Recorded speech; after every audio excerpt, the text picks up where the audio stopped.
کہ اہل قریش نے جہاں پڑاؤ کیا تھا وہاں اپنے دونوں جاسوسوں کی لاشیں پڑی ہوئی ہیں اور اہل قریش مکہ کو روانہ ہو گئے ہیں۔ خالد نے یہ پہلی جنگ لڑی، لیکن وہ سمجھتا تھا کہ وہ مسلمانوں کو شکست نہیں دے سکا۔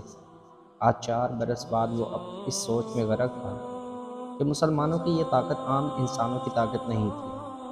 کوئی راز ہے جسے وہ ابھی تک نہیں پا سکا۔ اسے اہل قریش کی کچھ خامیاں یاد آنے لگی۔ کچھ باتیں اور کچھ اعمال اسے اچھے نہیں لگ رہے تھے۔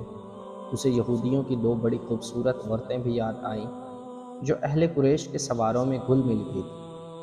وہ جانتا تھا کہ یہودی اپنی نسوانی حسن کے جادو سے اہل قریش پر چھا جانے کی اور انہیں مسلمانوں کے خلاف استعمال کرنے کی کوشش کر رہے ہیں۔ یہ طریقہ اسے پسند نہ تھا، لیکن ان میں سے ایک عورت روز خالد سے ملی تو خالد نے محسوس کیا کہ یہ عورت جو کچھ کہہ رہی ہے